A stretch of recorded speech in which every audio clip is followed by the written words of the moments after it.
Assalamualaikum warahmatullahi wabarakatuh. Selamat pagi rekan-rekan mahasiswa. Di kesempatan kali ini di seminar pemrograman dengan tema Tren Pengembangan Perangkat Lunak di Era Transformasi Digital. Perkenalkan, nama saya Ilham Maulana, panggil saja Ilham. Di sini akan sharing-sharing sedikit mengenai tren pengembangan perangkat lunak di era transformasi digital. Berikut merupakan profil saya. Saya merupakan seorang software engineer atau sering disebut programmer ya, pada perusahaan di Jakarta Barat yaitu PT Primatic Infocom Jaya. Kemudian saya juga CEO di PT Enercop Indonesia. Sebelumnya di bulan kemarin saya sebagai praktisi mengajar di Universitas Negeri Semarang. Untuk education-nya, di sini saya masih melanjutkan studi S2 di Universitas Nusa Mandiri. Oke, saya juga dulu merupakan lulusan D3 di BSI Bogor sini, jurusan Manajemen Informatika tahun 2011. Transformasi digital. Apa itu transformasi digital? Yaitu integrasi ya antara teknologi digital ke dalam seluruh aspek bisnis suatu organisasi atau perusahaan ya. Bisa perusahaan, bisa UMKM dan lainnya. Yang sebelumnya masih tradisional, di sini transformasi digital itu jadi kita masukkan digitalnya, teknologi digital yang secara fundamental mengubah cara beroperasi ya, cara beroperasinya menjadi berubah dan memberikan nilai kepada pelanggan. Sebagai contohnya yang pertama misalnya toko online ya. Nah, toko online dulunya kan awalnya toko offline, setelah dimasukkan teknologi digital yaitu sistem toko online, maka itu akan merubah cara beroperasinya ya.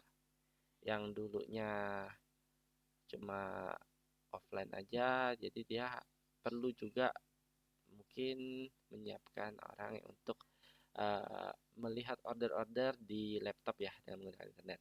Oke, seperti itu. Perubahan fundamental mengubah model bisnis dan proses kerja ya, otomatis flow-nya itu berubah ya. Yang tadinya offline atau ini juga bisa hybrid, masih jualan offline dan online juga gitu. Di sini proses kerjanya menjadi berubah secara digital, jadi dengan menggunakan komputer, dengan ada sistemnya atau aplikasinya yang sudah dibuat. Kemudian integrasi teknologi ya iya itu kan bisa dibuatkan toko online-nya, webnya, toko online atau dengan adanya uh, apa namanya marketplace seperti Tokopedia, Shopee dan Shopee. Nah, itu juga budaya dan inovasi pasti itu menciptakan budaya organisasi yang adaptif terhadap perubahan dan siap mengadaptasi seluruh solusi digital baru. Nah, kita jadi mengenal dengan adanya toko online di sini, jadi mengenal adanya ongkos kirim, kemudian mengenal dengan adanya payment gateway, pembayaran melalui cashless, uh, misalnya pembayar melalui transfer bank langsung atau QRIS seperti itu. Oke, kita tonton video dulu ya.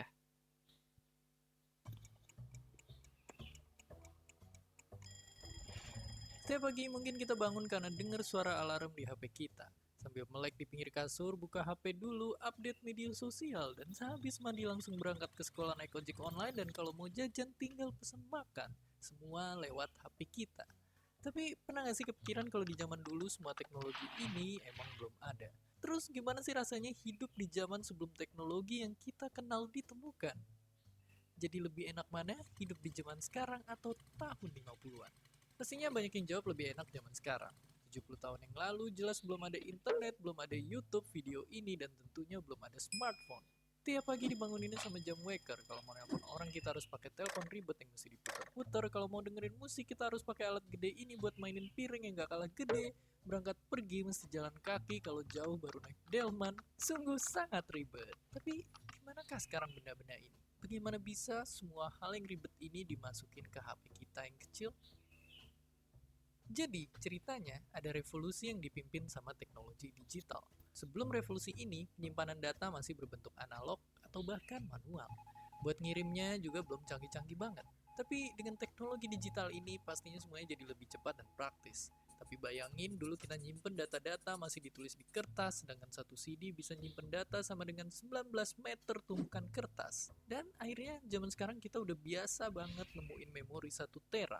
Padahal kalau dijadiin tumpukan kertas juga bakalan setinggi gunung Everest yang ditumpuk 3. Ini karena semua data direkam dan dikirim dalam bentuk kode angka. Dan semakin teknologi terus maju dan maju, semua ujungnya ke satu penemuan yang penting banget, internet. Munculnya internet bikin perkembangan teknologi melesat kencang. Dulu buat nonton film kita harus ke bioskop dan ngantri panjang banget buat beli tiket. Sekarang kita tinggal buka HP dan pesen tiket online.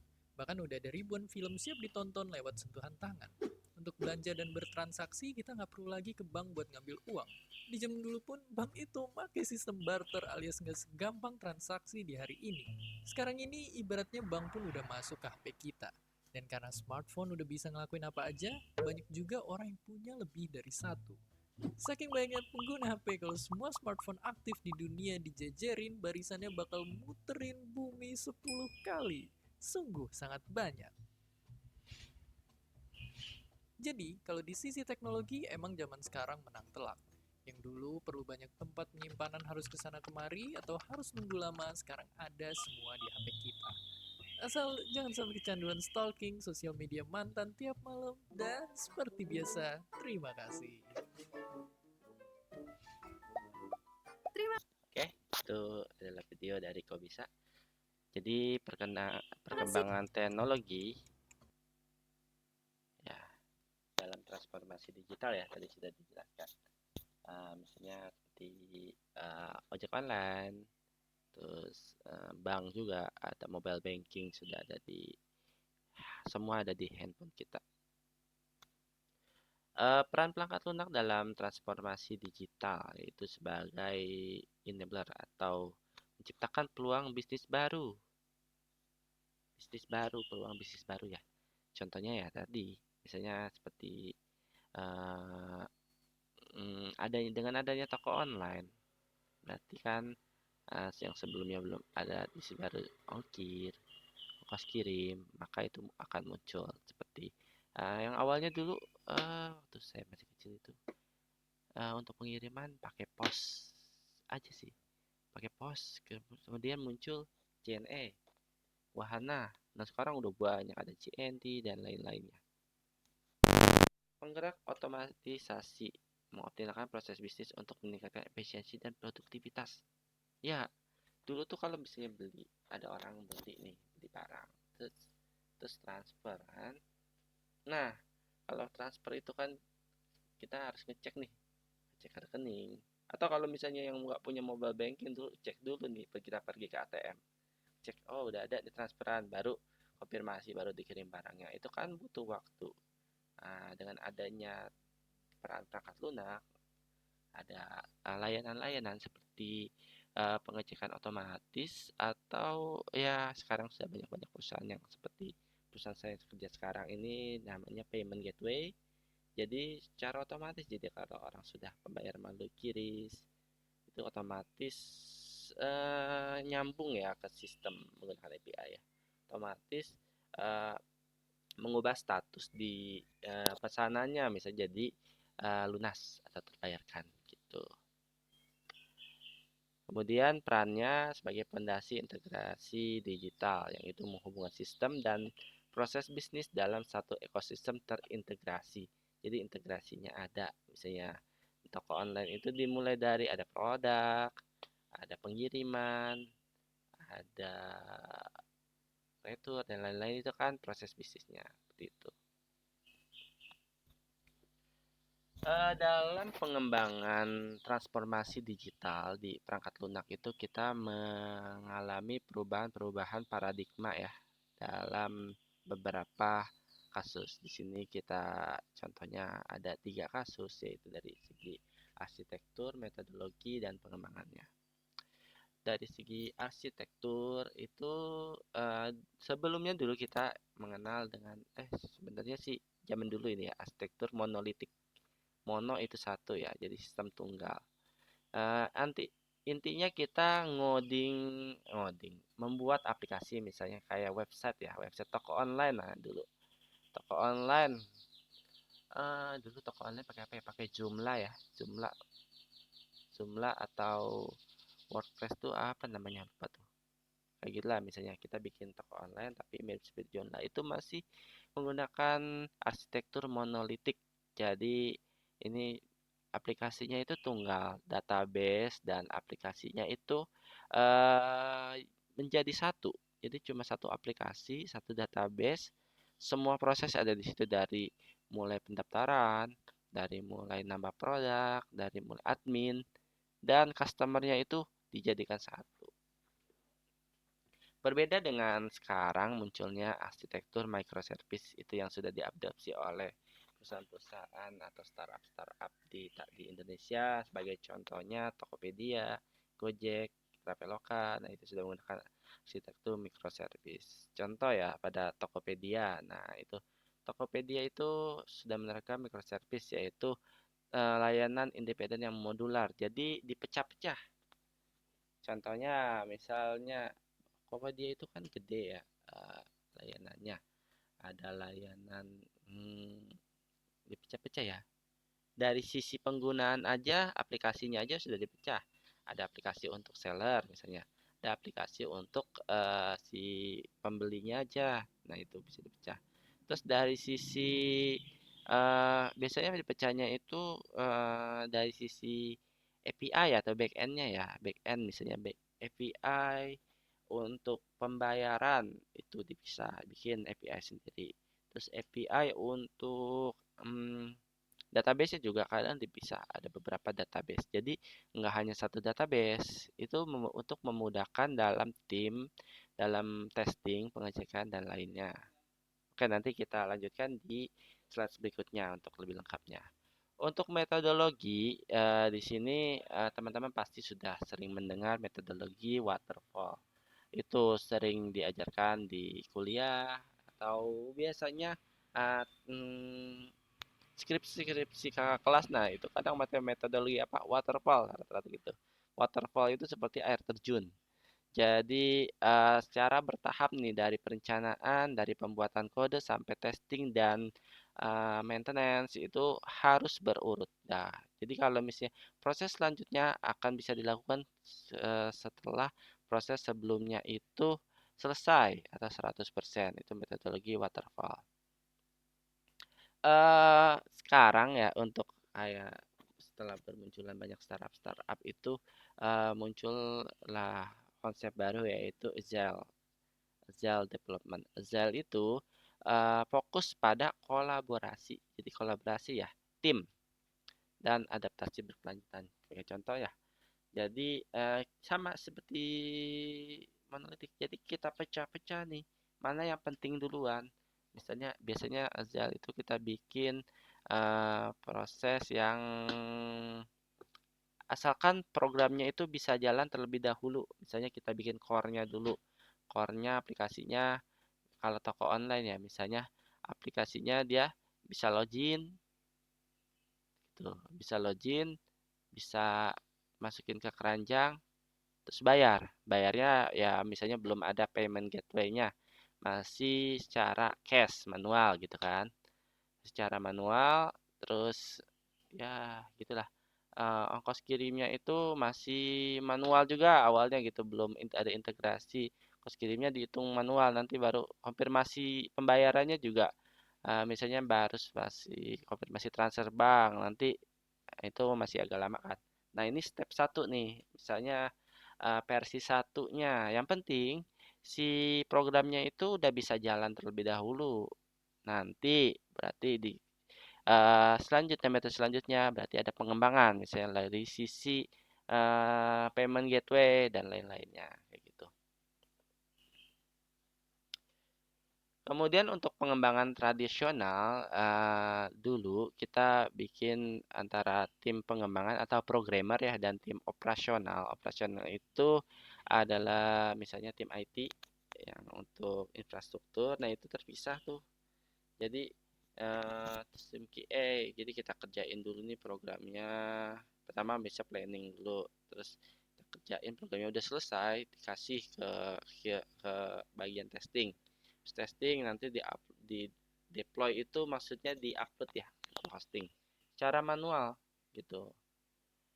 Dengan adanya DevOps sekarang, DevOps itu adalah penyatuan atau integrasi antara development atau kita sebagai programmer biasanya dan operation itu agar cepat. Intinya sih supaya kita upload file itu ke production itu cepat dan ini biasanya kita menggunakan ini ada tim sendiri yang namanya tim DevOps. Nah, ini ada tim sendiri kita dikasih alur sendiri misalnya dalam pertama metode awal ya biasanya dibagi tiga sih. Ada metode dalam tahap development, kita punya server sendiri nanti coba di lokal atau di server development sudah jalan. Terus ada juga server biasanya namanya staging, ada yang sudah juga nyebutnya UIT.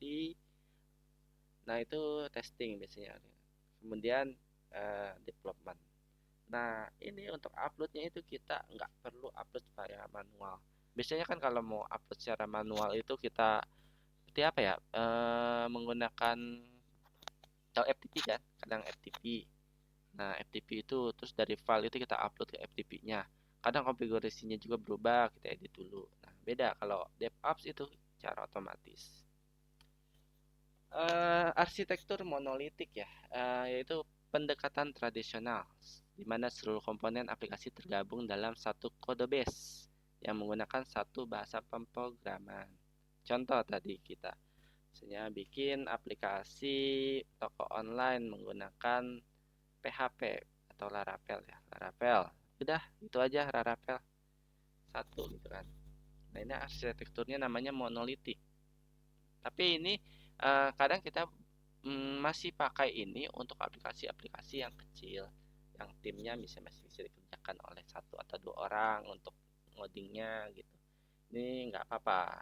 Cuma kalau misalnya untuk banyak, eh, untuk usernya udah banyak aplikasi besar, menengah, nah itu lebih bagus pakai yang metode sebelumnya yaitu apa tadi microservice. Monolitik apa? Yaitu aplikasinya tunggal, yaitu aplikasi dikelola dalam satu repository. Misalnya kalau disimpan di GitHub ya cuma satu repo aja nih. Sehingga untuk yang awal ini untuk menyederhanakan proses pengembangan awal. Komponen terpadu. Jadi semua layer aplikasi gabung dalam satu sistem. Controllernya, servisnya, untuk mengakses database-nya, untuk controller-controllernya misalnya untuk toko online lagi ya, penjualan, terus untuk payment gateway pembayaran, jasa kirim itu jadi satu kesatuan. Kemudian deployment bersamaan. Proses build and deployment dilakukan dengan sebagai satu unit yang utuh dan integrasi. Kalau kita mau upload toko online-nya, itu upload semuanya tuh, di-upload. Kalau misalnya ada error, ya error semuanya. Kemudian database-nya juga terpusat. Di sini kita masih menggunakan satu database ya untuk seluruh aplikasi. Meski cocok untuk tim kecil dan mudah dalam pengembangan awal, arsitektur ini memiliki tantangan seperti deployment yang lama. Jadi ketika kita deployment itu upload ya, upload ke server untuk production, jadi untuk bisa digunakan oleh pengguna. Itu lama dan juga biasanya perlu downtime atau servernya mati dulu nih nggak bisa digunakan, kita mau upload dulu gitu kan kadang. Nah itu untuk sekarang sebenarnya ada metode yang lebih bagus. Kemudian kesulitan scaling kalau misalnya servernya itu makin besar, database-nya makin besar, kemudian proses bisnisnya makin besar, nah itu makin kompleks. maintenance-nya juga makin susah nanti. Untuk setahun 2 tahun sih nggak masalah, tapi untuk tahun 5 tahun, nah itu udah lumayan. Maka muncullah arsitektur microservice. Microservice merupakan pendekatan modern di mana aplikasi dibagi menjadi layanan-layanan kecil yang berdiri sendiri dan berkomunikasi melalui API. Setiap layanan mikro memiliki tanggung jawab bisnis dan spesifik yang dikembangkan, dideploy dan scale secara independen. Layanan independen. Jadi setiap layanan dikembangkan secara terpisah ya, dengan teknologi yang paling sesuai untuk kebutuhannya. Tim dapat memilih bahasa pemrograman, tools yang optimal untuk setiap device. Jadi di sini kita pisah-pisah layanannya, jadi layanan-layanan kecil. Sebagai contoh, misalnya kalau dari sisi front end, kita bisa pecah nih jadi dua misalnya. Front end itu kan cuma halaman depan aja ya. Nah ya nih, di microservice ini kita mengenal ada dengan istilah back end sama front end. Front end itu aplikasi yang tampil misalnya website toko online. Ada mobilenya, misalnya kayak Tokopedia, ada mobilenya, ada webnya. Nah itu namanya front end. Jadi tampilan di pengguna yang UI-nya kelihatannya ya. Gitu. Kalau back end itu proses di belakang layarnya. Jadi prosesnya gimana gitu. Nah, ini kita untuk front end sih biasanya sih itu berdasarkan penggunanya. Misalnya kita mau bagi toko online itu jadi beberapa aplikasi atau front end ya. Ada di mobile satu, ada di web gitu. Terus webnya juga misalnya bolehlah di webnya digabung antara pembeli sama penjual tapi dengan hak akses yang berbeda. Kalau mobile bisa digabung, bisa dipisah. Kita bikin dua mobile, satu mobile untuk customer atau pembeli marketplace-nya ya, dan satu lagi untuk seller atau penjualnya. Mungkin satu lagi bisa kita bikin untuk agen atau untuk distributor gitu. Nah, ini namanya arsitektur microservice. Kemudian bagian API itu bisa kita bagi-bagi sesuai fungsinya masing-masing. Tapi makin banyak API sebenarnya makin banyak pekerjaan sih. Jadi kita perlu sesuaikan dengan tim kita. Apakah tim kita banyak atau sedikit. Contohnya nanti untuk bagian API-nya itu kita bagi nih. API-nya yang pertama untuk bagian produk, gitu kan, yang bahas produk dan stok dan lainnya itu. Kemudian bagian payment gateway, pembayaran. Nah, pembayaran itu punya API sendiri, mungkin nanti terkoneksi ke API dari pihak ketiga seperti misalnya Mitrans atau Sendit gitu. Terus API ongkos kirim, nah itu kan ada otomatis, mungkin kita pakai layanan aja ongkir dan lainnya. API gateway yaitu single entry point, mengelola komunikasi antar service, menangani routing, load balancing, dan aplikasi. Jadi di masing-masing API ini seperti layanan-layanan tadi ya, seperti payment gateway itu nanti ada routingnya, ada load balancingnya. Jadi antara satu lain kita biasa ada server backup ya. Jadi kalau misalnya ada server satu mati, ya server lain nyala gitu. Database terdistribusi. Jadi databasenya itu biasanya sih enggak tunggal ya. Jadi bisa beberapa database. Contohnya untuk payment gateway punya database sendiri. Bahkan di kantor saya tuh masing-masing currency itu punya database sendiri. Misalnya ini punya database payment gateway IDR, terus payment gateway VND untuk Vietnam, Thailand THB, MYR, Malaysia, dan Singapura gitu. Kemudian untuk gateway-gateway-nya juga itu bisa juga dibuat terpisah untuk database-nya sesuai dengan proses bisnis kita. Skalabilitas yang fleksibel, service dapat diskala secara independen sesuai kebutuhan. Jadi service-servicenya itu bisa dinamis ya. Misalnya oh ini untuk apa ya? Untuk proses ini tuh misalnya proses dari si seller itu nggak terlalu banyak berarti kan dibandingkan pembeli. Pembeli itu banyak aksesnya berarti lebih dibesarkan untuk yang pembeli misalnya untuk RAM-nya, infrastruktur IT-nya lebih untuk memori dan lain-lainnya. Arsitektur microservice memungkinkan pengembangan yang lebih cepat dan skalabilitas yang lebih baik dari arsitektur monolitik. Ya, bisa lebih cepat. Dan perlu dipikirkan juga microservice itu butuh orang yang tim yang lebih banyak. Kalau misalnya timnya cuma satu orang, capek juga sih pakai microservice. Jadi ya ada plus dan minusnya.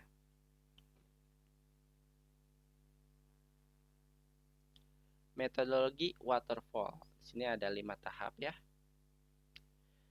Tahap pertama itu jadi setiap tahap ini harus selesai 100% baru kita bisa melaju ke tahap selanjutnya. Contohnya di sini yang pertama kita analisa kebutuhannya dan sistemnya apa aja, kita bikin flowchartnya dulu, bikin desainnya dulu. Kemudian setelah itu kita bikin arsitekturnya. Nah, ini flowchartnya itu atau desainnya itu harus selesai semua dari A, misalnya dari toko online tuh dari login, payment gateway sampai akhir gitu. Pokoknya ini kalau metodologi waterfall itu udah fix gitu kan. Nggak boleh ada perubahan. Maaf. Ah, ya habis.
Oke, lanjut.